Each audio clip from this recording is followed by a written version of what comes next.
ሁላችንም እንኳን ደህና መጣችሁ። አዲስ የመጣችሁ ሰላም ያላልናችሁ ሰላም ብያለሁ። ቃል ሰላም ብያለሁ። እንዴት ነህ? ሰላም ክርስቶስ ይብዛልህ። ሰላም ብያለሁ ሁላችሁንም። አላህ እግዚአብሔር ይመስገን አለው። እንዴት ነህ አንተ? ደግ ነህ? ባለቤት ሰላም ነች? ባለቤት ሰላም ነች? እንዴት ነሽ? ሰላም ነሽ ወይ ብሎሻል በላት። እሺ ላታላ አንተ ትላሽ ለምን ስቀው? አቤት ለምን ስቀው? ምንም አልሳኩም። ዝም ብዬ በሳቅ ውዴለ ታውቂየለ እኮ ባለቤትን ሰላም በላት ሲባል ዝም ብለህ ትስቃለህ። አንተ በአንተ ላይ ታውል ልታጣላኝ ነው። የሚያስቅና ማያስቅ ላይ ልታጣላኝ ነው በአንተ ቤታ። ውለታ እየዋልኩላት ነው። ውለታ እየዋልኩላት ነው። ሰምተሻል ስላለ ቃል ድምፁ ብቻ ሳይሆን መልኩም ያምራል የሚል ቪዲዮ ስላየውኝ ውለታ እየዋልኩላት ነው።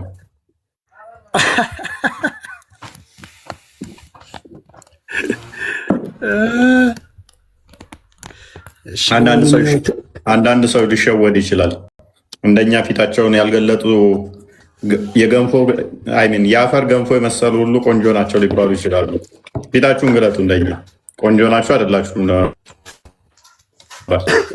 እሱንማ ታውቀዋለህ አንተ እኮ።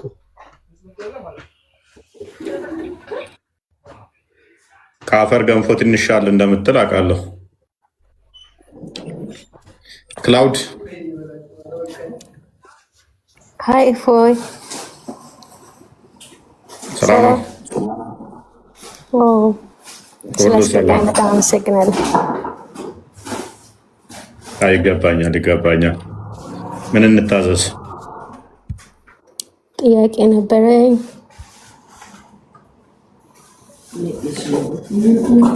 ቃልን ነው ሜይ ቢ የሆነ ሰው ከታችም ያሉ አንተ የምትችለው ከሆነ ቃል የሚችለው ከሆነ ምንድነው ጥያቄ? ኤርትራዊ ነሽ?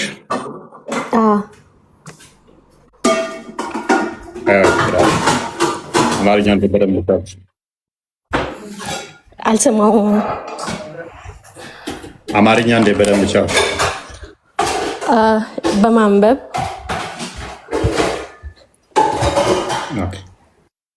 በማንበብ እንደዚህ ይቻላል። እኔ አሁን ምን ባነብ ነው ትግርኛ በደንብ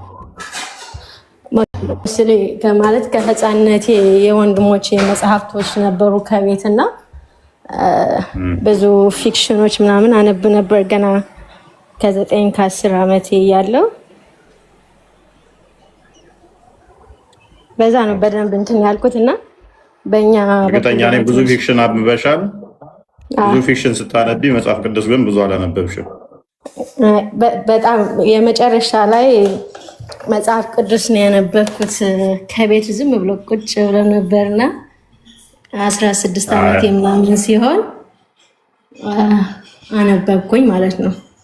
እንዳለ 16 ዓመት በፊት ነበረ ፊክሽን ስታነብ የነበረው ነው። ከ10 ዓመቴ ጀምሬ ፊክሽኖች ምናምን ጋዜጣ ምናምን አነብ ነበር። ከዛ ግን መጽሐፍ ቅዱስ አነበብኩኝ ማለት ነው።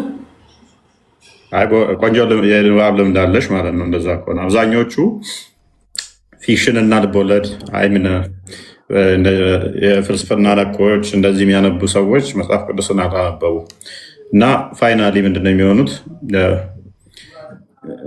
ፊክሽን ነኮችን ያነባሉ ወይም ሳይንስ ፊክሽኖች እንደዚህ ያነባሉ። ከዛ ፊሎሶፊ ነገሮችን ያነባሉ። እንደዚህ አይነት ነገሮችን ያነቡና እዛ ላይ የሚጠየቁትን እዚህ ጉዝጓዝ ሳይኖራቸው መጽሐፍ ቅዱሱ ላይ ብዙዎች ከሃይማኖት ይወጣሉ ወይንም ደግሞ ሃይማኖትን ክሪታይዝ ሲያደርጉ ይገኛል። አስቀድሞ መጽሐፍ ቅዱስን ማንበብ፣ ከዛ በኋላ ግን ፊክሽን ብታነቢ ፊሎሶፊ ብታነቢ ችግር የለውም ብዬ አምናለሁ። አስቀድሞ ግን ቤዝመንት ያስፈልጋል። አብዛኛውን የኦርቶዶክሳውያን ወጣቶች ቀድመው ያነቡት ፊክሽን ነው።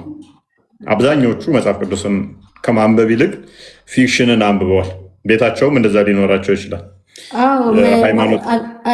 አቋረጥኩ እንጂ አብዛኛው ጊዜ የሆነ ቤት የመጽሐፍ የፊክሽኖች መደርደሪያ ያለ፣ ግን የመጽሐፍ ቅዱስ ሁሌ ትራስ ስር የሆነ ቦታ ይረሳል እና ለእኔም እንደዛ ነው ያጋጠመኝ። ገና አይኔን ስከፍት ፊክሽኖችን ነው ያየሁት። ገና የ9-10 ዓመት ምናምን እያለሁኝ ዝም ብዬ መጽሐፍ ምናምን ማንበብ ስጀምር ማለት ነው እሱን ነው ያገኘሁት እና ለረጅም ጊዜ አስታውሳለሁ። አንድ ጊዜ በአንድ ሌሊት መጽሐፉን ጨረስኩት። ነገ ጠዋት መልሽልኛለች ስለተባልኩኝ 300 ምናምን ፔጅ ከ12 ሰዓት እስከ 12 ሰዓት ነው የጨረስኩት ሌሊቱን ሙሉ።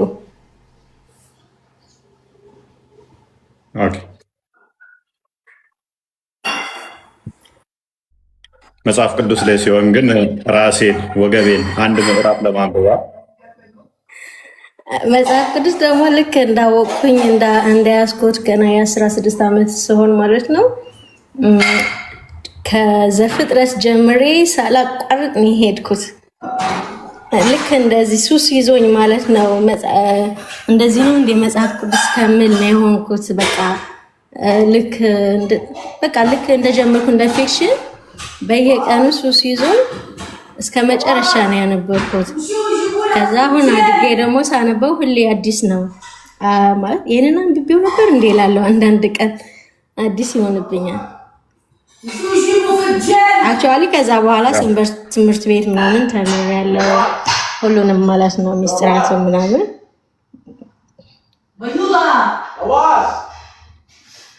እግዚአብሔር ቃል ሁሌም አዲስ ነው።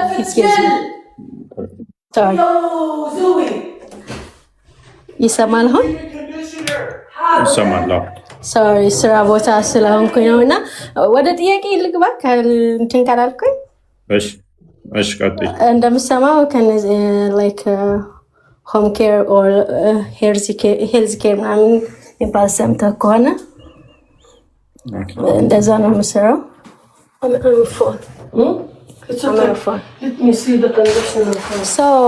ምን ያጋጥመኛል መሰለህ ስራ ቦታ ላይ ወሽሩምን ዝጊ ሰይጣኖቹን እንዳይወጡ ምናምን ትለኛለች። የሙስሊም ፋሚሊዎች ናቸው እና አይገባኝም። ወሽሩም ሸይጣኖች አሉ እንዴ ሁሌ እንትን እዚህ ስለምከታተል እንዴት ነው ከወሽሩም ሽንት ቤት ማለት ነው። በእስልምና ሰዎች ራቁት የሚሆኑበት አካባቢ ላይ ሴጣን ይመጣል ተብሎ ይታመናል እና ለዚህ ባዝ የምታደርጊባቸው አካባቢዎች ላይ በእስልምና ያላ ስምም አይጠራም እና ልክ ስገቢ ሙስሊሞቹ የሚሉት አለ ሲገቡ ማለት ነው። ገና በር ላይ ልክ በሩን ከፍተው ሲገቡ የሚሉት አለ። ከዛ በኋላ ያላን ስምም መጥራት አይችሉም። ሴጣን ያለው እዛ መላእክቶችም የሉም ተብሎ የሚታመነው እና በሩን ዘግተው ስልክ ቢደወል ማንሳት አይችሉም፣ ማውራት አይችሉም፣ መጣራትም አይቻልም። ለምሳሌ አንቺ እዛ ወሽሩም ውስጥ ሆነሽ ከውጭ ሰው ቢጠራሽ ወይ ማለትም አችም አይፈቀድም። እና ያንም ካላልሽ ደግሞ ስገቢ አይ ቲንክ በቀኝ መሰለኝ ሲወጡ በግራ መሰለኝ የሚወጡት እንደዛ መሆን አለበት። አለበለዛ ካካ ሲሉም በካካ በማያቸው ውስጥ ሴጣን ገብቶ እንደዚህ ጨጓራቸውን ውስጣቸውን ይበጠብጣል ያማስለዋል ተብሎ ይታመናል። እየሳኩኝ ነው ገርሞኝ ነው። ምክንያቱም ልጆቿን እንደዚህ እዛ ሆናችሁ አትናገሩ ምናምን ስትል እሰማለሁ። ግን እኔ ገብቼ ስወጣ ሁሌ ክፍት ተወዋለሁ። ክፍት ስተወው አሁን ለራሱ ባሳየ ሁሉ እየተዘጋ ነው። 3 ምናምን 4 ወሽሩም አለ የተዘጋ እና እኔ እንደ ልማድ የለኝም እንደዚህ ማለት ለእንደዛ ማስቤ አላቅም በእነሱ አስተሳሰብ ማለት ነው። እና ኖርማሊ ክፍት በጣም ክፍት ሳይሆን ለቀቅ ሳረገው ትጮሃለች እንደዛ አርገሻት አትውጪ ሰይጣኖቹን እንዳይወጡ ምናምን ስትለኝ ይሄንን እፎይ መጠየቅ አለብኝ። ሁሌ ጭንቅላት ይወሳሰልኝ ነው። እዛ ሽንት ቤት ውስጥ ወይንም ደግሞ አብራችሁ ፓሪ እንድታዘጋጁ እዛው ዘግታችሁ ነው። ኤኔስ እንደዚህ ይላል እንደከፈተው እኖ አነስ እንዳስተላለፈው ነብዩ ሽንት ቤት ሲገቡ አላህ ሆይ ከወንድና ከሴት ሰይጣን ባንተ ተጠበቃለሁ ይሉ ነበረ። ስገቢ ምን ትያለሽ? አላህ ሆይ ከወንድና ከሴት ሰይጣን ካንተ ተጠበቃለሁ ብለሽ መግባታል። ያንን ካላልሽ ሊደፍርሽ ይችላል ተብሎ ይታመናል። ይደፍርሻል። እና በእስልምና ደግሞ ሰይጣኑ ራሱ ሊያስወልድ ይችላል፣ ያስወልዳል። ይሄ በቁርአንም ላይ ያለ ጋኔኖች ያልገረሰሳቸው የሚለው ሱራ 55 56 እና 55 72 ላይ ይመስለኛል። አጋንንት ያልገረሰሳቸው ከሰውም ከጅኒም ያልገረሰሳቸው በጋንም ለሚሰጡ የሚለው እዚህ ያሉት ግን ሽንት ቤት ሲገቡ አጋንንት ዲስቨርጅን እንዲያደርጋቸው ስለሚችል ይሄ ስለሚታመን ነው። እና ስትገቢም ያንን ብለሽ ነው። ከዛ በኋላ ምንም ነገር ቢገጥምሽ ድምፅሽን ስልክ ማንሳታችን ምን አትይም። ይሄ ደግሞ ከየት መሰለሽ የመጣው የእነሱ ነቢይ ሙሐመድ የመጀመሪያ መገለጥ ሲመጣለት ቡሃሪ 3 ላይ ወይንም ደግሞ ቡሃሪ 6982 ወይም ሳይ ሙስሊም 160 ላይ ተጨንቆ ነበረ። በጣም ተጨንቆ ለከድጃ ነበር ያማከራት እና ለእሷ ባማከራት ሰዓት የሆነ አካል መጥቶ ጨንቆኛል፣ የሆነ ነገር እንዳልሆን እፈራለሁ ምናምን ብሏት ነበር። ቡሃሪ 4 ላይ ግን ያ መገለጥ ሲመጣልህ ለእኔ ናና ንገረኝ፣ እኔ ነቢይ ያ የሆነው የመጣው አካል ምን እንደሆነ እነግርሃለሁ ብላው ነበረ። ይሄን እንትን ላይ ሲራዎች ላይ ታገኘዋለሽ። ሲራ ኢብን ሻቅ ላይ አይ ቲንክ ፔጅ 72 አካባቢ ጀምሮ መሰለኝ ወይንም ደግሞ ጠበሪ ቮሊዩም 6 76ኛው አካባቢ ፔጅ ላይ ታሪኮቹ ተቀምጠዋል። እና ያ አካል የጨመቀው አካል ነቢይ መልአክ ነው አይደለም የሚለውን መለያ የተጠቀመችው ጭኗ ላይ ቀኝ ጭኗ ላይ ያስቀመጠችው ይታያለው ያለችው አዎ ይታየኛል አላት። ግራ ጭኗ ላይ ያስቀመጠችው ይታያለው ያለችው አዎ ይታየኛል አላት። መሀል ጭኗ ላይ ያስቀመጠችው ይታያለው ያለችው አዎ ይታየኛል አለ። ልብሷን ስታወልቅ አይታየኝም ማለት ነው። በዚህ መስፈርት መሰረት መላእክቶች ራቁታዩ ይሄዳሉ። ስለዚህ ለአንተ የተገለጠልህ መልአክ ነው። ሴጣን ቢሆን ኖሮ አይሄድም ማለችው። ስለዚህ ራቁት አሁን ልብስ ሲያወልቁ ሽንት ቤት ወይም ሲታጠቡ ሴጣኑ እዛ አለ ተብሎ የሚታመነው ለዛ መልአክ አይቆምም። እዛ ቦታ ላይ ራቁት በሆኑ ቦታ ላይ መልአኩ አይቆምም ተብሎ ስለሚታመን ማለት ነው። እና ያ ፈጣሪያቸው የሚባል ሽንት ቤት አይጠብቃቸው ማለት ነው። ሽንት ቤት ሲገቡ ጥበቃ የለም ማለት ነው። እግዚአብሔር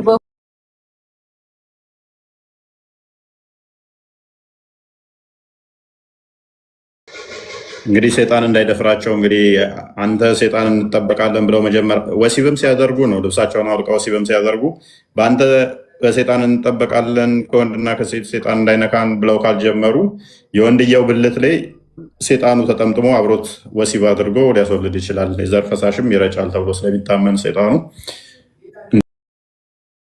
ለዛ አይነት አስተምሮ አለ። ሽንት ቤትም ወሲብ ሲያደርጉም ተመሳሳይ ነገር አለው። አይ ቲንክ ጥያቄሽ ተመልሷል። አዎ ተመልሰዋል። ያላቸው እርስ በርሳቸው ሲሰዳደቡ ለራሱ ሰይጣን እየተባባሉ ነው የሚሳደቡት። እዚህ የሚሰራበት ቦታ ይገርመኛል። ሰይጣን ወንድማቸው ነው፣ ችግር የለውም እሱ። ሰይጣን የሚባባሉ። ኦኬ ሌላ ጥያቄ ካለሽ በቃሻል። አመሰግነው፣ እግዚአብሔር ይስጥልኝ። በትግርኛ ደግሞ አንዳንዴ ብታስተምር ደስ ይለን ነበር። ብዙ ሰዎች አሉ። እንወዳችኋለን፣ እናመሰግናለን። አዳምጡ። እንዴት ነው እየተከታተላችሁን ነው ወይ በያቸው በትግርኛ ለኤርትራኖች። ኤርትራን አሕዋተይ እንድሕር ሃሊኹም እፎይ ዘምህሮ ኩሉ እቲ ምንፅፃርን እቲ ኣብ ናይ ሙስሊም ዘለው ኣመንቲ ዘሎ ጌጋታት ዘምህሮ ነገራትን ኣብ ናይ ክርስትና ዘምህሮ ነገራትን ፅኒልኩም ስምዕዎ ብዙሕ ክትከስቡ ኢኹም ብዙሕ ክትመሃሩ ኢኹም ንብዙሓት ኣሕዋት እውን ክትመልሱ ትኽእል ኢኹም የቀኒለይ አመሰግናለሁ ያምናልኝ አይወርደኒ አስወር ታች ልቀን እሺ ኦኬ ቢኒና ቃል ሰላም ብያችኋለሁ ሰላም ብለናል ቦስ በድጋሚ ሰላም ብለናል ታፕታፕ ኮፒ ሊንክ ሼር ማድረጋችሁ እንዳትረሱ ታፕታፕ ኮፒ ሊንክ አድርጉት ሼር አድርጉት ስቶሪያችሁ አድርጉት ይለያል ሰላም ብለናል ወይ አሪፍ ርዕስ ነው የሰጠች እኔም በጣም ሁሌ ሰርፕራይዝ የምሆንበት ርዕስ ነው ይሄ ሰይጣንና እስልምና ያላቸው ቁርኝት እና በጣም አሪፍ ያን ሳንድ ብለገድ ናቸው በጣም የሚገርም ደግሞ ቁርአናቸው እኮ ቁርአንን ባነበበ ጊዜ እርጉም ከሆነ ሰይጣን ተጠበቅ ይላል ግን እንኳን ከሰይጣን ከምንም የማይጠበቅ ቁርአን ነው ጭራሹን ወደ ሰይጣንን ወደ አንተ የሚያስጠጋ የሆነ ሰዓት አንዱ ታስታውሳለህ ቤት ገብቶ ሽንት ቤት ምን ሸይጣን ምናምን ብለው የሚሉት አላል አንተ በሰይጣን ቋንድና ከሰይጣን እንጠበቃለን እሱን ካላልከስ ስለዋለው እንዴ ትቀልዳለህ እንዴ ሱሬን አውልቀህ ስትል ገብቶ እንዲያማስልሃል አዎ አስታውሳለሁ አስታውሳለህ ከዛስ ስታዛጋ ደግሞ ቶሎ አፍን ካልያዝ እንቱ ብሎ ይመርግባል ምራቁን አፍስተ አንዱ ሙስሊም ገብቶ በቃ ደከምኩ ማለት ያኔ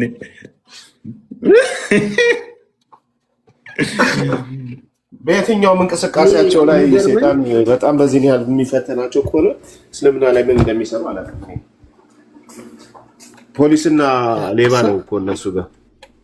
እሺ ሌባ እየቀጥል ሰው ጸሎት እያደረገ የአላህን ስም እየጠራ መስጊድ ውስጥ ሆኖ እየሰገደ ሻቢያ እየሰገደ መስጊድ ውስጥ ነው። አንድ ጊዜ ዋብየው ሰይጣን መጥቶ በመቀመጫው ኡፍ እያለ ይነፋባል ሲባል እንዴት ይቀበላል? በጌታ ይሁት ምን እንደሚል ይሁት። እንግዲህ ቦልገል መረም ላይ ያለ ሐዲስ ነው። ቅጽ 1 ላይ ምን ይላል? ኢብን አባስ ነው ራሱ ዘጋቢ። ኢብን አባስ ማለት ደግሞ ቁርአንን ኢንተርፕሬት እንዲያደርግ የፈቀደለት ወይ ደግሞ ዱዓ ያደረገለት መሐመድ ብቸኛው ሰው ነው። ያጎቱ ልጅ ነው።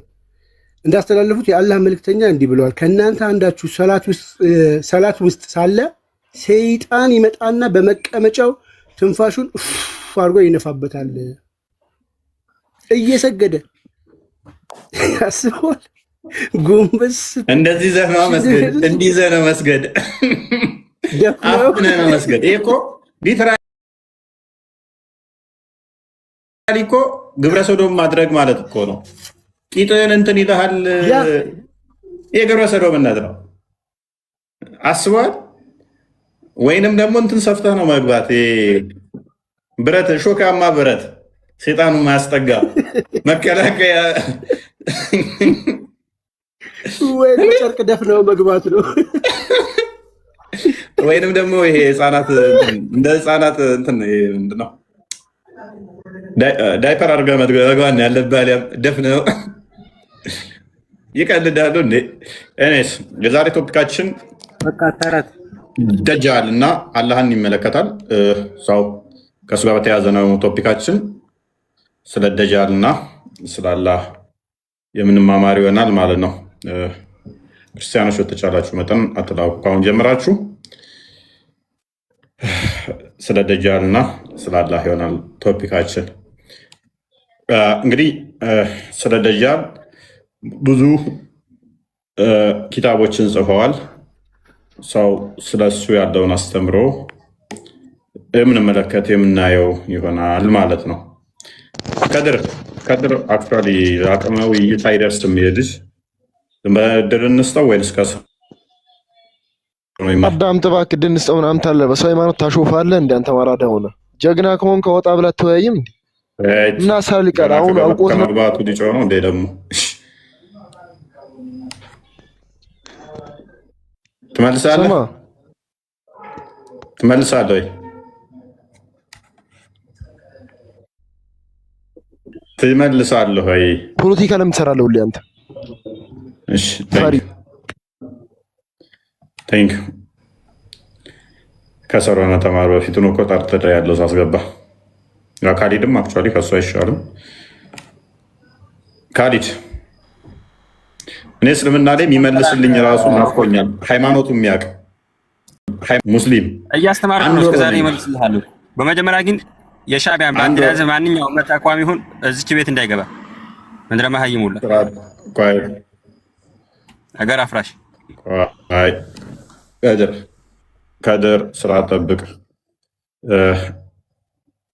የኢትዮጵያ ላይ ቁጭ ብለህ እኮ ፍልስጤም ፍልስጤም ቪቫ ፍልስጤም ፍልስጤም ተመታች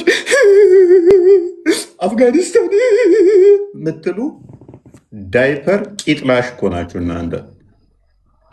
እናት አባት በራብ እያለቁ በድሮን እየተፈጩ እስራኤል እኮ ፍልስጤምን መታች የኢራቁ መሪ መታ የምትሉ እኮ ናችሁ። እናንተም ሞራል ኖሯችሁ ስለ የከሌ ሀገር አይመለከትም የከሌ ሀገር ትላላችሁ። እናንተም ሞራል ኖሯችሁ እነ ሳውዲ አረቢያ ምን አገባን ብለው ሳውዲ አረቢያ እንደው እስልምና ተነሳባት የምትባለው ሳውዲ አረቢያ እና መዲና ስለ ኢራን አይመለከተንም ሲሉ የምትሉ እኮ እናንተ ናቸው።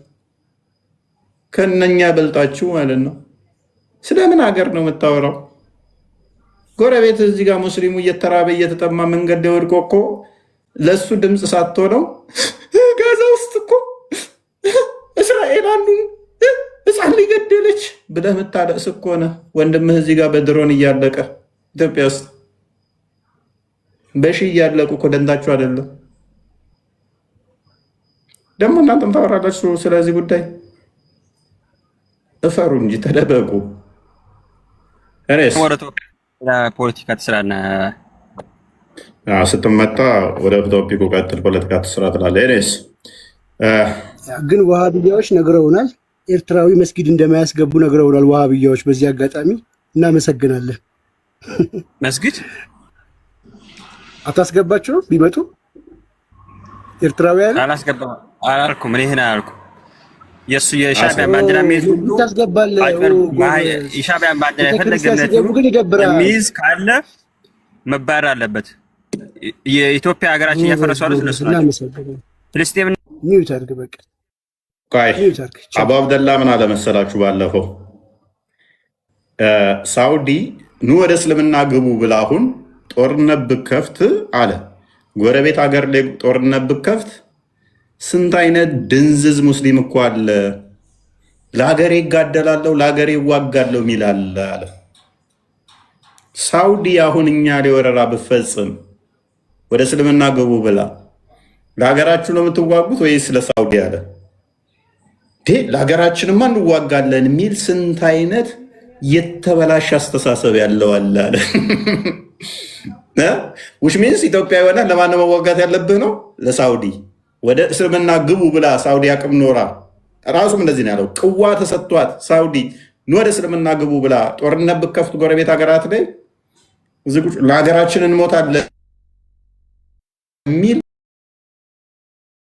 የተበላሽ ቂዳ ውስጥ ያለ ሙስሊም አለ አለ። እንደዛ የሚያምን እንደዛ የሚያስብ እና ብዙም ርቀት አትሂዱ።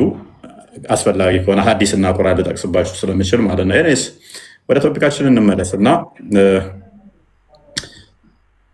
ደጃል ምንድን ነው እሱ? አቡ ካሊድ አቶ ካሊድ ደጃል አኺረት ዘማን የሚወጣ ፍጡር ነው። ኦኬ ለምንድን ነው የሚወጣው? እስኪ ኮመንቱ ዝጋው። ይሄን የሻዕቢያ ባንዲራ እንትን እያደረጉ ነው።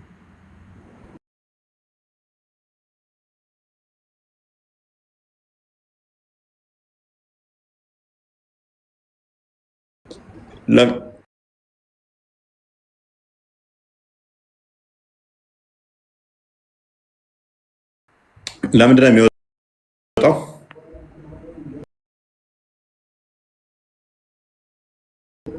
እሱ ፊትና ነው። አላህ እንደ ፊትና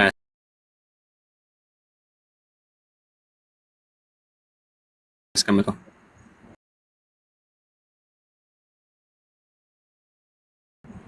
ኦኬ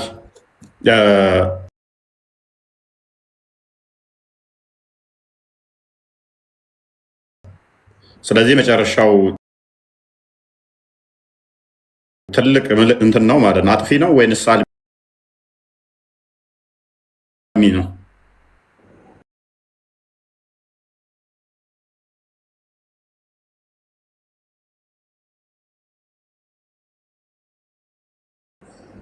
እሱ አምላክ ነኝ ብሎ ነው የሚነሳው። አምላክ ነኝ ብሎ ነው የሚነሳው።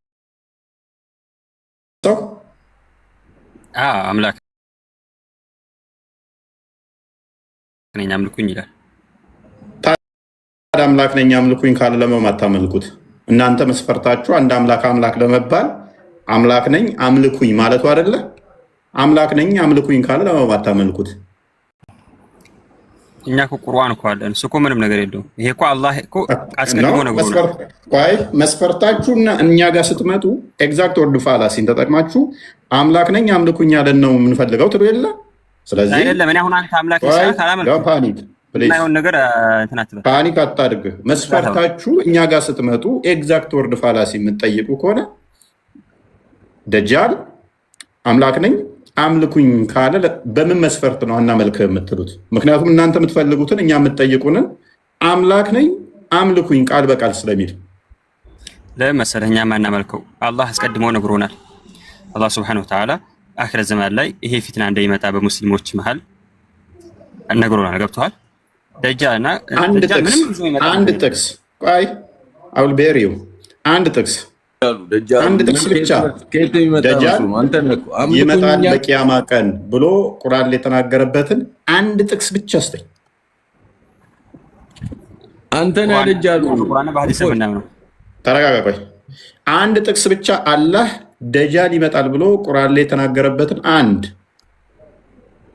እኛ በቁርአን በሐዲስ ነው ምናምን አልኩ። ከሐዲስ ከፈለክ ሰጥ ይችላል። ሐዲስ እመን የሚል ቁርአን የለም። ቁርአንህ ግልጽና የተብራራ እንደሆነ ይናገራል። ሐዲስህ መሐመድ ከሞተ ከ300 ዓመት በኋላ የመጣ ተረት ነው። እንደው ቁርአን እስቲ በመሐመድ ጊዜ የነበር ነው ካልክ አላህ ነግሮናል ካልክ ቁርአን ደግሞ ግልጽና የተብራራ ነገሮች ሁሉ አብራሪ ነው ስላለ ፕሊስ እኔ አላህ ፈጣሪ ነኝ እንጂ ደጃል አለው ማለትም እዚህ ቤቴ ላይ ስየዋለሁ አላህን ፈጥሬዋለሁ። ጭንቅላት አልባ ስለሆነ ብዙ መሳል ስለማይከብድ ድሮይንግ ላይ ብዝኛችን ጉድ ባልሆንም ጭንቅላት የሌለው እግር መሳል አይከብደኝም። እሱ መፍጠር አይከብደኝም። እኔስ ግባ ቶፒኩ ላይ አንድ ጥቅስ ማምጣት ትችላለህ እያልኩ ነው። እኛ በሐዲስና በቁርአን ነው የምንመራው አልኩ። ስለዚህ ሙሉ አይደለም ማለት ነው። ስለዚህ ቁርአን ግልጽና የተብራራ አንድም አልተውንም ሁሉን ነገር ዘርዝረናል የሚለው ስለ ዋናው ነገር ስለ ደጃል ምንም የተናገረው ነገር የለም እያልከኝ ነው? ሐዲስ አለ አልኩህ እኮ እኛ በሐዲስና በቁርአን ነው የምናምነው። ሐዲስ ማን ነው የተናገረው? ሐዲስ አልቁድሲ የሚባል አለ አላህ የተናገረው አለ። በቃ ጎበዝ። ሐዲስ ቁርሲ ላይ ስጠኝ። አሁን ጎበዝ ቀጥል። ምን ይላል እዛ ላይ? ከዛ ማን ተናጋሪ እንደሆነም ታሳየኛለህ። እሺ አይችልም። እንዳታወርድ እንደተናንተ ነው ራስህ ረጅም ሰዓት ትወርዳለህ። አልቆይም። አምጣ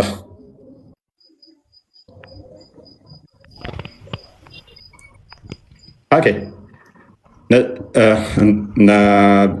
ነባኒ ነው የሚለው ነባኒ ምናምን ይሰማል። ነባኒ እስማኤል ኦኬ። ሰይድ አቤት። እንኳን ደህና መጣህ። ሰላም ነው ወይ? ደህና ነው አልሐምዱሊላህ። መልካም ኦኬ።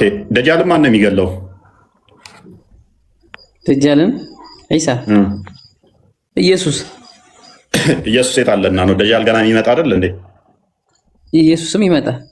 ነፃ ሊያወጣ አይመጣም? እስቲ አንድ ጥቅስ ብቻ ቁርአን ውስጥ ኢየሱስ ይመጣል የሚል ስጠኝ። ነባኒ እስማኤል ኦኬ። አንድ ነገር ልናገር። እሺ ጥቅሱን ብቻ ኢየሱስ ይመጣል ስላልክ እስማኤል አንድ ጥቅስ ብቻ ይመጣል ከዛ ደጃልን ይገላል የሚል አንድ ጥቅስ ብቻ ንጽጽር ለዘላለም አቆማለሁ። ኦኬ። ከዛ በፊት አንድ ነገር አንተ እንግባባ። በሁለቱም እንግባባለን። 10ም አደርግልሃለሁ እንግባባለን። አንድ ጥቅስ ብቻ አስተኛ። ረሱል ሙሐመድ ሰለላሁ ዐለይሂ ወሰለም ተከተል የሚል አለ ቁርአን ላይ የሚለውን ተቀበል ካለ አትሰማም? የእሳቸውን ንግግር የእሳቸውን ንግግር ሳይሆን ያለው ተከተል ያለህ ቁርአንን የሚነግሩህን እንድትከተል ነው እንጂ ከቁርአን ውጪ ወይንም ደግሞ መሐመድ ከቁርአን ውጪ ነው የሚያስተምረው ሙሐመድ ራሱ አላህ ወማ የንጢቁ ዐኒል ሀዋ ብሏቸዋል። ቆይ ሙሐመድ ከቁርአን ውጪ ነው የሚያስተምረው? ስላላደል እኮ ነው እሳቸው የተናገሩትን የምንቀበለው። ስለዚህ እሳቸው የተናገሩት ቁርአን ውስጥ ነው እንጂ ከቁርአን ውጪ አይደለም እኮ። እሳቸው የተናገሩትን ተቀበል አለ ቁርአን ላይ አላህ አጸደቀላቸው። ጎበዝ እኮ እሳቸው የተናገሩት ደግሞ ቁርአን ውስጥ ነው ያለው። ምክንያቱም ሱራ 6 114 ላይ ከአላህ ውጪ ሌላ ረዳት ትፈልጋላችሁን ይላል። ግልጽና የተብራራ ነው ቁርአን ይላል። ከአላህ ውጪ ረዳት አትፈልግም አይደለ? ከአላህ ውጪ ምስክር ትፈልጋለህ? ረዳት አልፈልግም። ምስክር ትፈልጋለህ ከአላህ መጽሐፍ ውጪ? ምን አይነት ምስክር? ያላ መጽሐፍ ግልጽና የተብራራ ነገሮችን ሁሉ የሚያብራራና የገለጸ ነው አይደለም? የገለጸ ነው። በቃ ስለዚህ ነገሮች ሁሉ የገለጸ ለሁሉ ነገር ማብራሪያ ያለው አንድም ነገር አልተውንም ብናኝ ክብደት ያላትን እንኳን ቢሆን ስላለ አሁን ኢሳ የሚባል አካል ተመልሶ ይመጣል፣ ደጃልን ይገላል። ብናኝ ብትሆን ያለውን እስከምጣልኝ አንተ ብናኝ ብትሆን አልተውንም ያለውን አምጣልኝ። ቅድሚያ አንተ ስጠኝ ሰጣለሁ። እኔ ሱራ 10 64 ላይ ሱራ 10 64 ላይ ሱራ 6 68 ላይ 38 ላይ ሱራ 12 111 ላይ ሱራ 16 89 ላይ ክፈትለት። 16 80 ስንት ነው የከፈትከው? 10 64 ጋር እየገባሁ ነው። እሺ ክፈት። እንደዛ ካለ ብናኝንም ቢሆን አልተውንም ካለ ስማ፣ እንዴት ታደርጋለህ? 1689 እንዴት ታደርጋለህ? የማደርገው ብናኝ ሁሉንም አልየውም አክመልቱ ለኩም ስላለ ያው አሳይሃለሁ የረሱልን ንግግር መከተል እንዳለብን። ችግር የለውም ታሳየኛለህ፣ ግን በዚህ ትስማማለህ ማለት ነው። እንዴት? ኦኬ አንበው። እሺ መልካም። በህዝቦች ሁሉ ውስጥ ከጎሳ በእነርሱ ላይ መስካሪ የምንቀሰቅስበት አንተም በዚህ ህዝቦች ላይ መስካሪ አድርገን የምናመጣህን ቀን አስታውሰ። መጽሐፍንም ሁሉ ነገር አብራሪ መጽሐፍንም ለሁሉ ነገር አብራሪ መሪም እዝነትም ለሙስሊሞችም አብሳሪ ሆኖ በአንተ ላይ አወረድን። ምን ይላል? ምን ይላል? ብናኝ የሚለው ምን አይታለ? እሰጣለሁ። ይሄንን ፍታልኝ። ምን ይላል? ቆይ ቀጥል። ይሄንን ምን ይላል? ይሄንኛው አረበኛውን ብታሳየኝ ገባኝ ነበር። ይሄኛው አማርኛ አሳየው። አረበኛው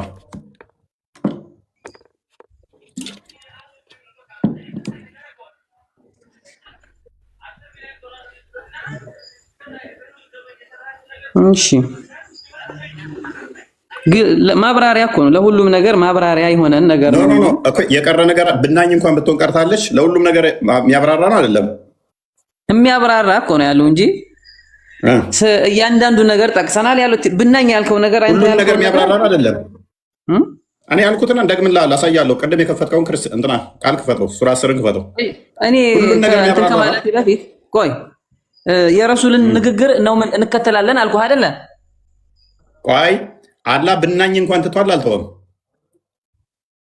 ብናኝ ሁሉን ነገር ዘርዝሮ ብናኝ እንኳን ሳትቀር ተገልጿል አልተገለጸም? አላመጣልኝ። ክፈተው፣ ሱራ 10 ከ60 ጀምረህ ክፈተው፣ ከ61 ጀምረህ። አሁን ሾው ቃል በቃል አሳያለሁ። ወደ ቶፒክ መመለስ ስለፈለግኩ ነው።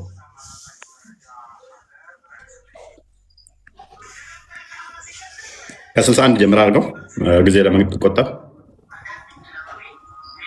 ኦኬ አንብበው እስኪ። መሐመድ ሆይ በማንኛውም ነገር ላይ አትሆንም፣ ከእርሱ በቁርአን አታነብም፣ ማንኛውንም ስራ አንተም ሰዎችህም አትሰሩም። በገባችሁበትም ጊዜ በእናንተ ላይ ተጠባባቂዎች ብትሆን እንጂ በምድርም ሆነ በሰማይ የብናኝ ክብደት ያክል ከጌታ እውቀት አይርቅም። የምን ያክል? የብናኝ ክብደት ያክል ከጌታ እውቀት አይርቅም። ከዚያም ያነሰ የተለቀም የለም። በግልጹ መጽሐፍ ውስጥ የተጻፈ ቢሆን እንጂ ይላል። ብናኝ እንኳን ብትሆን ምንም ነገር የቀረ የለም። እያንዳንዱ ተጽፏል፣ አልተጻፈም። ኦኬ አሁን አረበኛውን አሳይኝ አንዴ። ቀደም እኮ አረብኛ ብላ አረብኛ ላይ ሲደረግልህ ምላስን ነው ያጥከው። አልዋጥኩም። ለኔ አሁን ያልከኝ ነገር ለኔ ለምሰጥህ መረጃ ደረጃ አሁን አትጮህ። ኧረ አልጮህኩም። ቀጥል።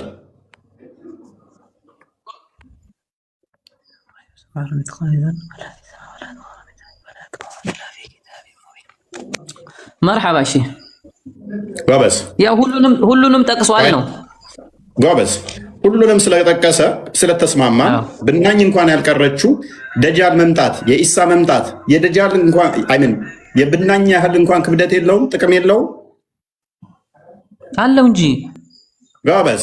ስለዚህ ብናኝ ክብደት እንኳን ያላት ከዛች ያነሰች እንኳን አልተውንም ስላለ እስቲ የብናኝ ያህል እንኳን ቫሊው ካላቸው የደጃልና የኢሳ መምጣትና የነሱ ታሪክ አንድ መረጃ ስጠኝ ከቁርአን ውስጥ ኢሳ ይመጣል ቤት አንድ በቃ ሙሐመድ የሰጣችሁን ተከተሉ አለ አላህ እኮ። ይሄንን የሰጠህ ሐዲስ ላይ ታገኛለህ እኮ አሉ። ሙሐመድ ካጸደቀለት ፕሊዝ ሙሐመድን አላህ ካጸደቀለት ባርክ እንደ ውሻ ትጫዋ። ስለዚህ ቁርአኔ ውሸቱን ነው ዋሽቷል። ብናኝ ክብደት እንኳን ሳቀር ጽፈናል ተጽፏል በቁርአን ውስጥ ተብለህ የተነገርከው በዚህ በግልጽ መጽሐፍ ውስጥ አልተጻፈም። እልቅ ሙሐመድ ከሞተ ከ300 ዓመት በኋላ ሰዎች ሐዲስ የሚባል ተረት ተረት የነገሩን ውስጥ አለ በለን፣ ቁርአን ላይ የለም በለን። ስለዚህ ቁርአኑ ብናኝ ክብደት እንኳን ያላት ቢሆን አልተውኩም ጽፍ ያለው ሲል እየተቀደደ ነበር አላ በለን፣ ሲዋሽ ነበር በለን። ደን ወደ ምን እንሄዳለን? ወደ ሐዲስ ከ300 ዓመት በኋላ ሙሐመድ ከሞተ በኋላ ስለመጣ ተረት ተረት መጽሐፍ እናወራለን። ትስማማለህ? መረጃ ልስጥ። ተረጋጋ አንተ። ተራን ጠብቅ። ትስማማለህ ሰይድ?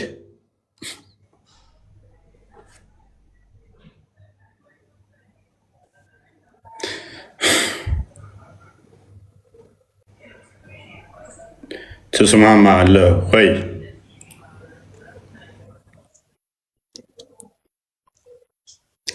ክርስቲያኖች አትግቡ። ኦኬ ካዲድ መረጃውን አገኘ። ሐዲስ ኩርሲ ላይ ያለውን ምንም አይተማንም። እሺ ክፈተው። ቡኻሪ ክፈትልኝ። ቡኻሪ 7124 ሐዲስ ኩርሲ ብለሃል። ቆይ ሐዲስ ኩርሲ ብለሃል። ሐዲስ ኩርሲ ነው የምከፍተው። ቡኻሪ 7124 ሐዲስ ኩርሲ እና ቡኻሪ አንድ አይደሉም ወገናችን። አታውቀው እሱንም ላስተምርህ። ቡኻሪ እና ሐዲስ ኩርሲ አይገናኙም። ጠንካራ ሰነድ ቴንክ ዩ በቃ ተሰራ ነው ተማር። ሐዲስ ኩርሲን እና ቡኻሪን እንኳን መለየት ማስችል ሰው ነው።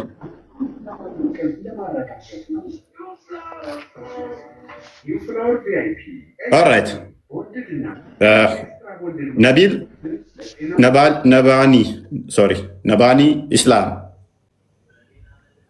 ነባኒ ኢስላም ይሰማል። ነባኒ ኢስላም እንኳን ደህና መጣ።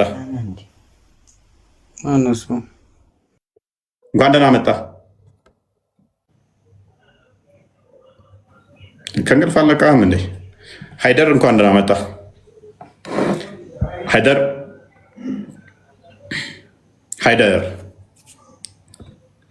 አላህና ደጃል በምን ይለያያሉ? ለሃይደር የሚቀርብ ጥያቄ። ሃይደር እንኳን ደህና መጣ።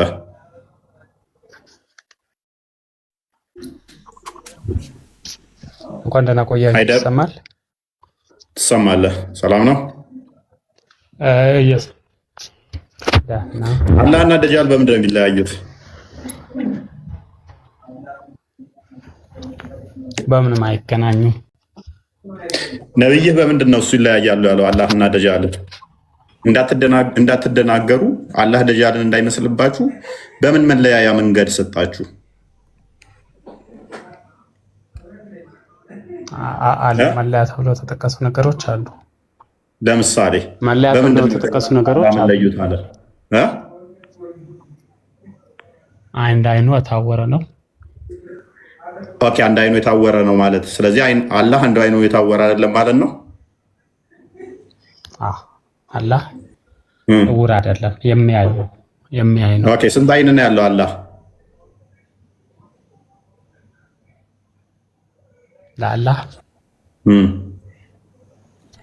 ቁርአን ላይ የተገለጸ ከሆነ በተገለጸው አይነት እኮ ግልጽ እኮ ነው። ምክንያቱም አላህ ከደጃል ጋር የሚለያይበት ደጃል አንድ አይኑ እውር ነው ከተባለ ውሽዝ አላህ ሁለት አይን አለው አልታወሩም ማለት ነው አይደለ? ኮምፓሬሽኑ እንደዛ ስለሆነ ነው። ቁጥር ላይ ብቻ አይደለ ኮምፓሬሽኑ፣ ቁጥር ላይ ብቻ ሳይሆን የማየትና ለማየት ሁኔታም ላይ የአላህ አይን እውር አይደለም። የደጃል አይን ግን አንደኛው እውር ነው። ስለዚህ የግድ አላህ ሁለት አይን አለው ነው ማለት አያስችልም። ስንት አይን ነው ያለው ካዳ?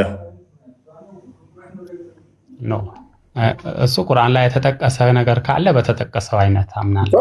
አሁን ማይነጻጸሩ ነገሮችን ብዙ አይኖች ካሉት ደጃል አንደኛው አይኑ እውር ነው፣ የአላህ ግን እንደዛ አይደለም ከተባለ ኮምፓሬሽኑ የተሰሩት የአይን ጉዳይ ስለሆነ የደጃል አንድ አይና እውር ነው፣ የአላህ ግን አይደለም ከተባለ አላህ ሁለቱ አይን አለው እውር ያልሆኑ ነው። የደጃል ግን አንደኛው ታውሯል ነው።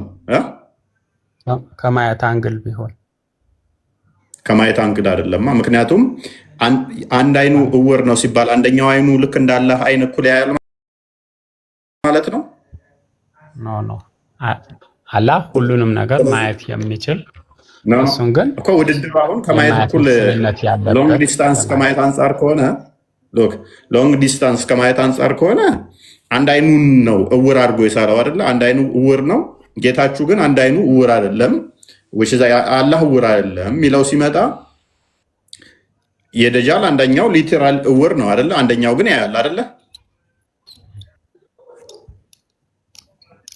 ኮምፓሬሽኑ አንደኛው አለማየትና አንደኛው አይኑ የማየት ጉዳይ ነው። ለእንትና ግን ሎጂክ አያስኬድም። ምክንያቱም የግድ ያስረዳና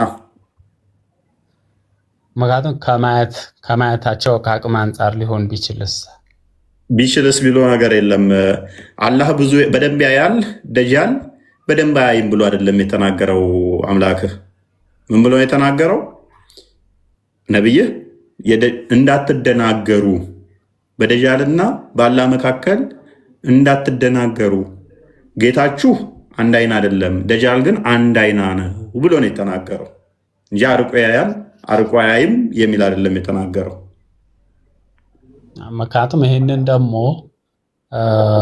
አላህን ደግሞ በፍጡር ልንመስለው ስለማንችል የግድ ነብይ ግን አመሳሰለው። ነብይ ግን አመሳሰለው ከደጃል ጋር አነጻጽሮት የእናንተ ጌታ እንደ ደጃል አንድ አይን አይደለም፣ ደጃል ግን አንዱ አይን የለውም ብሎ ነው ያለው።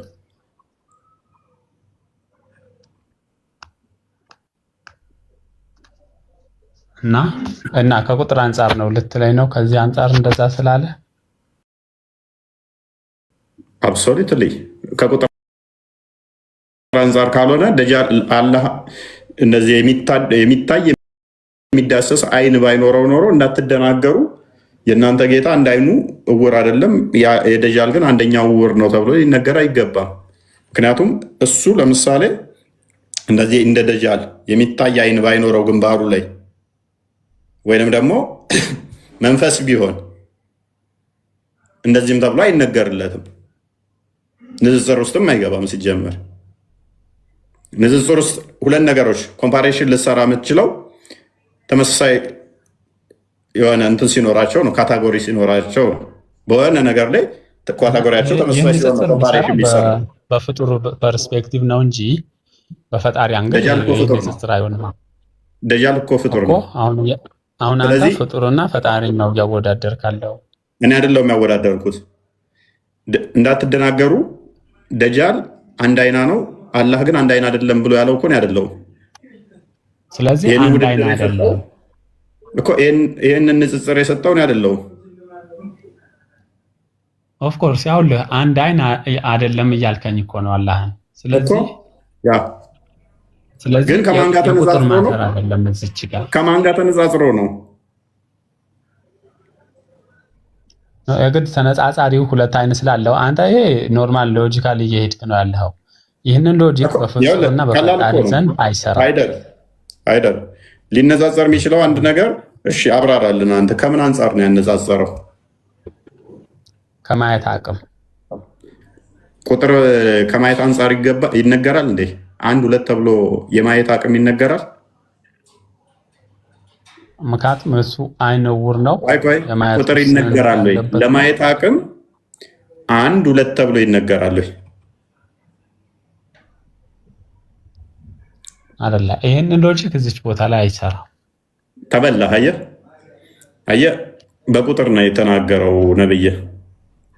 ለአላህም ቁጥር ነው የተጠቀመው፣ ለደጃልም ቁጥር ነው የተጠቀመው። ቁጥር ደግሞ መጠንን ይገልጻል እንጂ የሆነ ሰም ኤክስቴንት እንደዚህ በርቀት ያያል ምናምን የሚልን አይደለም። ቁጥር ላይ ቤዝዶ ነው። አላህ ቁጥር ላይ ቤዝዶ ነው።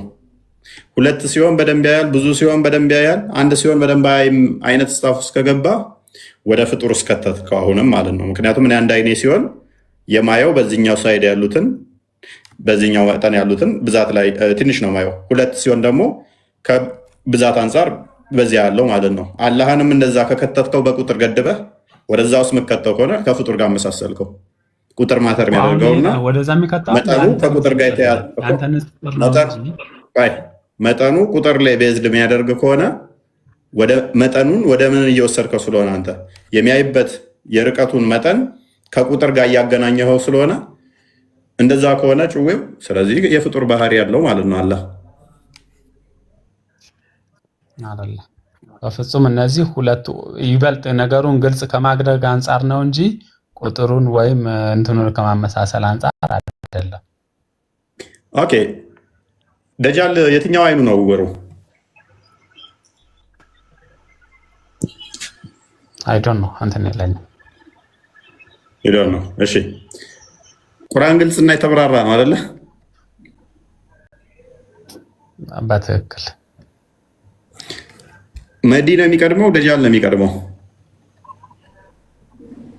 ነው እንደዚህ ነገሮች እንትን የለኝም። ደጃል ማን ነው የሚገለው? ደጃል ማን ነው የሚገለው? ስለ መህዲ ወይንም ስለ ኢሳ መምጣት ተመልሶ ወይንም ደግሞ ስለ ደጃል ከቁርአን እስቲ አንድ ጥቅስ ስጠኝ።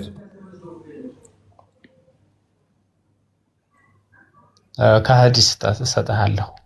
ቁርአን ላይ የለም የተረት ተረት ማለት ነው። ተመሳሳይ ቁርአንና ሐዲስ በመረጃነት ሁለቱም መለኮታዊ ቃል ናቸው። ሁለቱም እኩል መረጃ የሚሆኑ ናቸው። ስለዚህ ሁለቱም መለኮታዊ ቃል ናቸው፣ ሐዲስና ቁርአን። ስለዚህ እንደዛ ከሆነ ሙሐመድ የአባትህን ብልት ሂድና ንከስ ብሎ ሲል ይሄ መለኮታዊ ትእዛዝ ነው? እንደዛ የሚል የለም አለ። አላዳባል ሙፋርድ 963 ላይ አባትህን ብልት ሂድና ንከስ ይላል። ስለዚህ ሐዲስ ሁሉ መለኮታዊ ቃል ነው ካልክ ስለዚህ የመለኮታዊ ቃል ነው ማለት ነው። እሺ፣ እንደዛ የሚለው ከትእዛዝ አንግል ነው፣ ነገራቶች ከማውገዝ አንግል ነው። ከትእዛዝ አንጻር ሰዎች በፍጹም የጃሊያ ቤተሰብን ወደዛ የሚጠሩ አይነት ስታፍ ከሆነ ሂድና አባትን ብልት ንከስ ብሎ ይሳደባል። መሐመድ እንደዛ እንዲሳደቡ ያንን ነገር ማውገዝ ነው እንጂ ማውገዝ ነው እንጂ ማዘዝ ነው። እዚች ጋር ችግር የለውም። ማውገዝም ሆነ ትእዛዝም ሆነ ስለዚህ መለኮታዊ ማውገዝ ነው ወይንስ መለኮታዊ ትእዛዝ ነው? ምክንያቱም ሐዲስ መለኮታዊ ነው እንደ ቁርአን ብለህ ስላልከን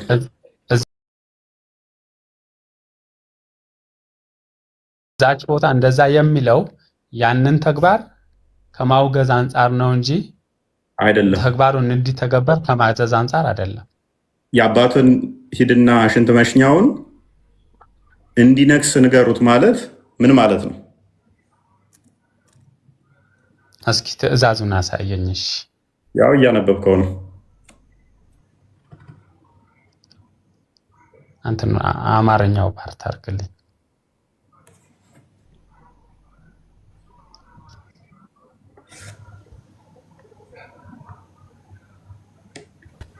ኦክ ብለህ እስኪ አንብብልኝ። እሺ ትንሽ ዙም አልሆነ ማለት አላሳፈረ። እኔ ያፍራሉ ይሄንን ቃል አልጠራም። አንብበው። አንተ ራስህ አንብበው። ያንተ ሃይማኖት ያነሳ ስለሆነ እሺ። በዚህ ጉዳይ የሚል አለ። እሺ ቀጥል። ኦኬ ዝቅ አድርገው፣ ከላይ ጀምሬ ላንብበው።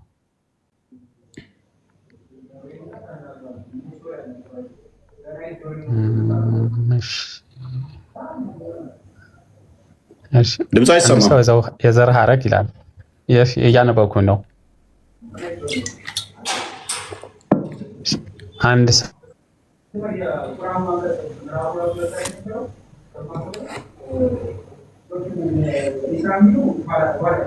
ቀጥላ አትሰማም። እኔ ጋር የማይሰማው ጸጥ ብሏል።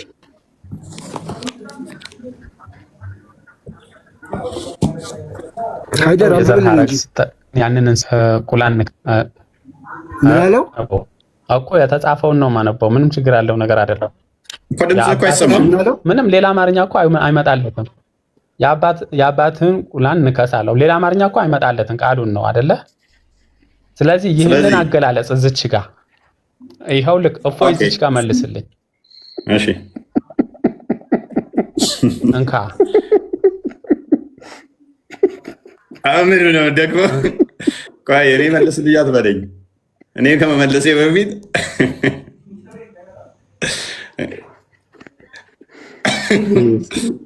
የአባትን እንትን ንከሳለው ብለህ እንካ ሲል አህመድ ደከመ ማለት ነው። ንክሻው ለእኛ እኮ አይደለም። ይሄንኛ አሁን ያኛው ተናጋሪ ነው። ቀጣይ ትእዛዝ እንደሆነ መሐመድ እንዳዘዘ ቀጥልና አንብበው ጨርሰው። ይሄንን ትእዛዝ የሰጠው ማን እንደሆነ ሳባው ነው። ይሄንን ያለው ንከስ ያባትን አሁን ያልከውን ሽንት መሽኛው ነው ያለው ሳባው ነው። ሳባው ደግሞ ከማን ሰምቶ እንደሆነ ያለውን ቀጥልና አንብበው።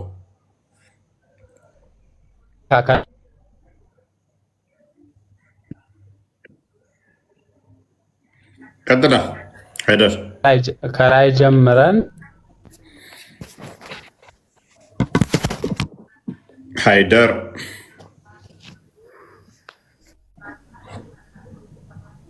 አሁን ይህን ነው መለኮታዊ ነው የሚለን። ሃይደር ይህንን ነው አላህ ተናግሮታል የሚሉን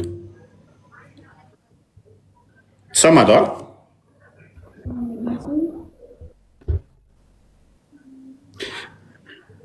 ስታክ አደረክ እኮ ከላይ ጀምረናት በደህና አይ ቲንክ ታይማችንን ሴቭ ለማድረግ እዚህ ፓርት ላይ አንብብልን፣ እኛ ሌላውን ፓርት እናንብበው ለኦዲየንስ ሀሳቡን ግልጽ ለማድረግ ስናነባው እንደዛ የተሻለ ይመስለኛል። ከላይ ጀምሬ ካላነበብኩ እኮ ያለው እኮ እሱ ነው። ያ ሃይደር አለ ሃይደር ጭንቅ ጥብብን የኔ በለኝ ወደኖቼ ዩቱብ ላይ ያላችሁ እንዴት ናችሁ? ሰላም ናችሁ? ያጀማ የዩቱብ ጀማ እንዴት ነው? እቁብ የበላ ማን ነው ዛሬ ለነገ የሚጋብዘን ጾም መያዣ?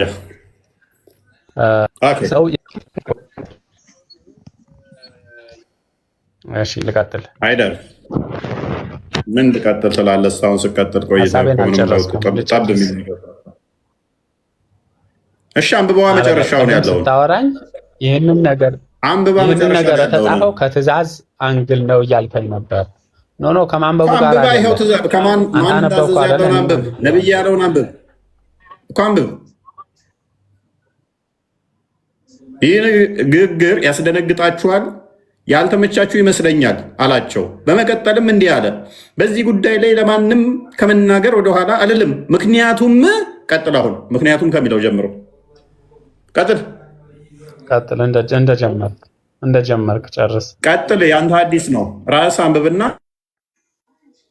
አይደለም ካቃተው አንብብለት እንጂ ምን ሆነ ነው? አንብብለት እንጂ ጨርሱ። እሺ እንካ ይህንን ሐዲስ ትዕዛዝ ለመሆኑ አስረዳኝ። ትዕዛዝ አይደለም። የመጀመሪያውን ንግግር እያወገዘ ነው ያለው።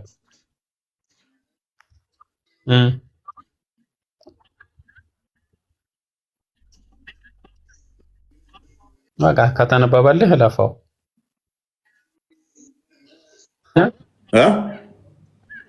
እሺ ያለ መላእክተኛ ይላል። እሺ ቀጥሎ እኮ በቅንፍ ያለው ሰላዋት አውርድ። እሺ እንትን አይደለ ትንሽ ዙም አይደለም እኔ ጋር አይታየም። ሰለላሁ ዐለይሂ ወሰለም አለ እንዲህ ሲሉ ሰምቻለሁ። ቀጥል አሁን። እሺ ቀጥል። ራሱን ከሚለው ጀምረ ቀጥል። ራሱን ወደ ጃሂልያ የዘር ሐረግ የሚያስጠጋ ከዛ የሚመካ ስለዚህ ይህንን ንግግር እያወገዘ ነው ወይስ ትእዛዝ? ጨርሰው ሰው የሚመካ ሰው ይህንን መልስልኝና ልጨርሰው።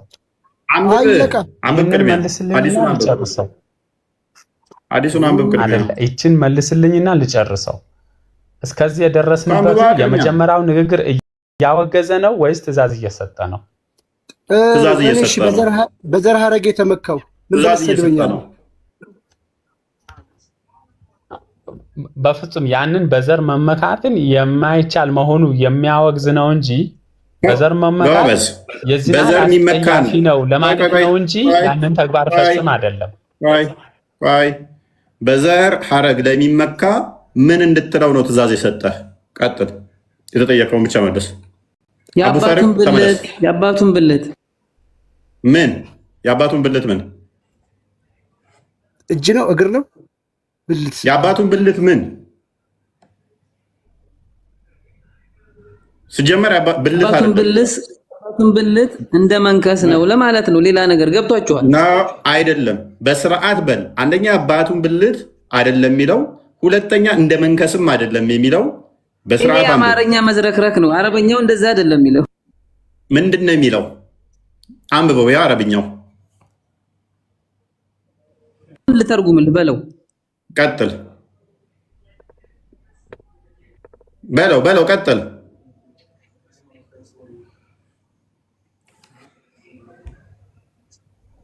ማይክን አንሳ። ሚዩት ነህ። በአፍ ያዝ ነው የሚለው አረብኛው። እንደውም ንከሰው። አንስቻለሁ። እስኪ አረብኛውን አንዴ ጓደኛዬ ሀሳብ ያልጨረስኩ ከዚህ ጀምረህ እንደዚህ አንብብልን። አረብኛው ከዚህ ከቢጫው ከትልቁ ጀምረህ ምንም አማርኛውም አረብኛውም ቢደባላለቅም ምንም ለውጥ የለውም። እኔ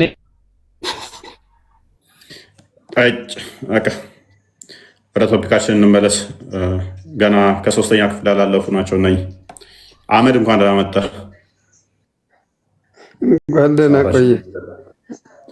መልካም ይመስገነው። ስለ ደጃል እንዴት ነው እሱ? ደጃል ይመጣል ብለህ ታምናለህ?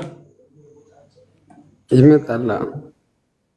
ኦኬ፣ ደጃል ይመጣል። ብዙ ሙስሊሞችን እንትን ይላል፣ ይዋጋል አይደለ? እንደዛ ነው የምታምኑት? ብዙ ሙስሊሞቹ ምን ብሎ ነው የሚዋጋው? ምንድን ነው ደጃል ታዲያ? ደጃል አታላሊ ነው። አንዳንተ ደጃል ለምንድን ነው እሱ ለማታለል ሐሰተኛው መሲህ የተባለው? ለማታለል ነው የሚመጣው። ደጃል ሲመጣ እኔ ጌታ ነኝ፣ እኔ አምላክ ነኝ ይላል አይደለ? አዎ፣ እኔ አምላክ ነኝ፣ እኔ ጌታ ነኝ ካለ ደጃል፣ እሱ ደግሞ የኢየሱስ ተቃራኒ ነው፣ የኢሳ ተቃራኒ ነው። ለምን ተባለ? አንቲ ደጃል አንቲ ክርስቶስ ለምን ሆነ? ምክንያቱም ኢየሱስ አምላክ ካልሆነ እንዴት ደጃል አምላክ ነኝ በማለቱ የኢየሱስ ተቃራኒ እንዴት ሊባል ቻለ?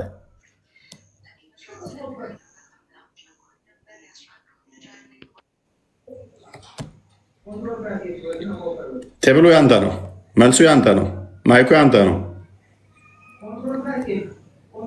በደንብ አስተውሉ። ደጃል ሲመጣ እኔ ነኝ አምላክ፣ እኔ ነኝ ጌታ ይላል። ይሄ እኔ አምላክ ነኝ፣ እኔ ጌታ ነኝ የሚለው የአላህ ተቃራኒ ሆኖ አይደለም የሚመጣው። የማን ተቃራኒ ነው የሚለው? አንቲክራይስት ሆኖ ነው የሚመጣው። የክርስቶስ ተቃራኒ ሆኖ ነው የሚመጣው ነው የሚለው። አስቀድሞ በመጽሐፍ ቅዱስ ላይ ክርስቶስ ነግሮናል። ሐሰተኛ ክርስቶሶች እንደሚመጡ እኔ ነኝ ክርስቶስ እያሉ ህዝብን እንደሚያታልሉ በማቴዎስ ወንጌል ምዕራፍ 24 ላይም በሉቃስ ወንጌል ምዕራፍ 24 ላይም መጽሐፍ ቅዱስ ላይ ነግሮናል። ይህ ሐሰተኛው ሲመጣ እኔ ነኝ ጌታ፣ እኔ ነኝ አምላክ፣ እኔ ነኝ ነፍስ ምሰጠው፣ እኔ ነኝ ማድነው፣ እኔ ነኝ ከመቃብር ማስነሳው፣ እኔ ነኝ ህይወት ምሰጠው ይላል። የማን ተቃራኒ ሆኖ ነው የሚመጣው? የኢየሱስ ተቃራኒ ሆኖ ነው የሚመጣው ይላል ሐዲሳቸው። ተቃራኒ ሆኖ ይመጣል ማለት ነው። ይሰማው እኮ ኢየሱስ አምላክ ካልሆነ ጌታ ካልሆነ ደጃል እኔ አምላክ ነኝ ጌታ ነኝ ማለቱ እንዴት ነው የኢየሱስ ተቃራኒ የሚሆነው? ደግሞም አመድ ከፍ ላድርግልህ፣ በበሺ የሚቆጠሩ ብዙ ነቢያቶች አሉን ብላችሁ ታምናላችሁ አይደለ? ከነኛ ሁሉ ነቢያት ውስጥ አንዱም ነቢይ ሳይሆን ኢሳ ነው እሱን የሚገለው። ሀይ አላ በህይወት ኢሳ አለ በህይወት ኢሳ በህይወት ስላለ ነው፣ ለሱ ለመግደል ስለሚወርድ ነው። ኦኬ፣ እስቲ ማስረጃ ስጠኝ ከቁርአንህ ላይ ኢሳ ደጃልን ለመግደል ይወርዳል የሚል ንጽጽር ሁሉ አቆማለሁ። እሺ ነው ያልከው አንተ አምጣልኝና ንጽጽር አቆማለሁ። በህይወት ያሉማ ሌሎችም አሏል። ኤልያስ አይ ቲንክ ኤልያስን በህይወት አለ አይደለ? ያ በህይወት እንዳለ አታምንም እንደ ኢሳ ኢየሱስ? አይ ኤልያስ በህይወት ካለ ደግሞ እኛ ከአንተ ጋር የተለየ ነው። 19:31 ላይ በህይወት ካለ ደግሞ ዘካ ሰጣለሁ ሶላትም እሰግዳለሁ ይላል። አሁን ዘካ እየሰጠ ነው ኢሳ በህይወት ካለ። ሱራ 19:31 ላይ በህይወት እስካለው ድረስ ሰላት እሰግዳለሁ ዘካም እሰጣለሁ ይላል። ዘካ እየሰጠ ነው አሁን። አንድ ነገር ልንገርህ፣ አንድ ነገር በቃ እኔ ቢያንስ አንተን ባለፈውን ተሳድቤና አሁን ማስረጃ ስቃት አልፈም ማስረጃ አወራሃት። ቆይ መጥቶ ደጃል ይገላል የሚል ማስረጃ ከቁርአን ላይ እኮ ነው። በቃ በደንብ አስረዳሃለሁ።